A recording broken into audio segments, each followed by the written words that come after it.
नमस्कार दोस्तों, मेरे चैनल में एक बार फिर से आप लोगों का स्वागत है। दोस्तों, आज मैं एक नई सीरीज़ शुरू करने जा रहा हूं जिसका नाम है पेशवाओं का उत्थान और पतन। इस सीरीज़ में हर पहलू पर दृष्टि डालेंगे और उसको बहुत गहराई से समझेंगे। बड़ी रिसर्च के बाद मैंने आप लोगों के लिए ये सीरीज़ जो है बनाई है। आप इसकी हर पार्ट को बहुत अच्छे से देखना, समझना और जो भी खास बातें लगे उसको नोट करना, और कोई बात है तो कमेंट करके ज़रूर मुझे बताना। तो चलिए आज स्टार्ट करता हूँ मैं पेशवाओं का उत्थान और पतन। इसमें सबसे पहले मैं लेता हूँ बालाजी विश्वनाथ को। देखो दोस्तों, बालाजी विश्वनाथ की ये जो सीरीज़ रहेगी ये कई पार्ट्स में रहेगी, तो आप लोग धैर्य से इसको ज़रूर देखना। तो चलिए स्टार्ट करता हूँ मैं बालाजी विश्वनाथ से संबंधित कुछ बहुत बहुत महत्वपूर्ण जानकारियाँ। देखो दोस्तों, बालाजी विश्वनाथ का जो कार्यकाल रहा है वो 1713-14 से स्टार्ट होता है और 1720 तक जाता है। बालाजी विश्वनाथ जो इनके स्वामी थे साहू जी महाराज, साहू जी महाराज का पूर्ण विश्वास पात्र था और वह सेना कर्ता अर्थात सेना के प्रबंधक के पद पर नियुक्त था। उस समय जो ये सेना का सारा प्रबंध किया करते थे मराठा साम्राज्य में, उनको सेनाकर्ता कहा जाता था। बालाजी के पूर्वज देशमुख थे और वह स्वयं चिपलन के नमक उद्योग में एक कर्मचारी नियुक्त हुआ था। बड़ी इंपॉर्टेंट बात है, ध्यान देना। क्या बताया मैंने कि वो स्वयं जो है चिपलन के नमक उद्योग में एक कर्मचारी की तरह नियुक्त हुए थे। 1689 में वह पटवारी का कार्य करते थे और बाद में वह दौलताबाद और पूना का सर सूबा नियुक्त हुए। ठीक है, इसका दौलताबाद और पूना का सर सूबा नियुक्त हुए।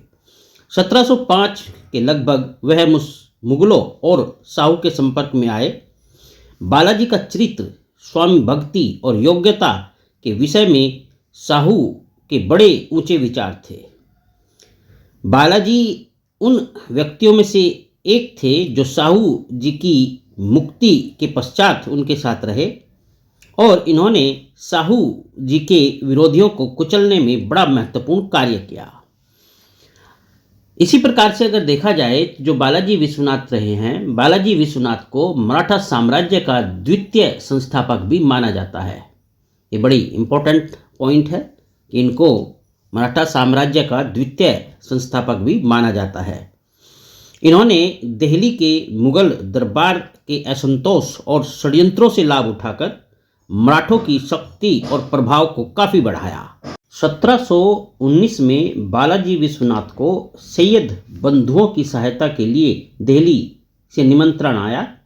यद्यपि 1719 में फरूख सैयद मार डाला गया, बालाजी को नए सम्राट मोहम्मद शाह से 3 बख्शीशें मिली और वही 3 बख्शीशें आगे चलकर भारतवर्ष में मराठा सत्ता की आधारशिला बनी। पहली बख्शीशे के अनुसार मराठों को दक्कन और अन्य दक्षिण राज्य मिले, जिनमें हैदराबाद, कर्नाटक और मैसूर भी सम्मिलित थे। चौथ अर्थात राज्य की आय का चौथा भाग वसूल करने का अधिकार मिला।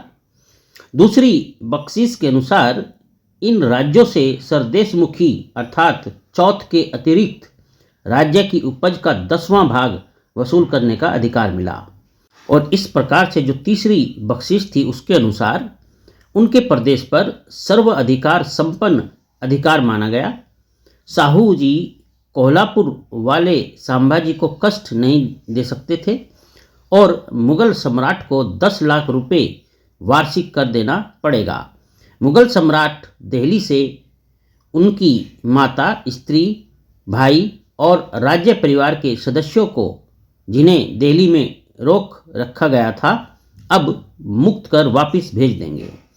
तो इस तरीके से ये 3 बख्शीशें थी जो सम्राट मोहम्मद शाह से बालाजी विश्वनाथ जी को मिली।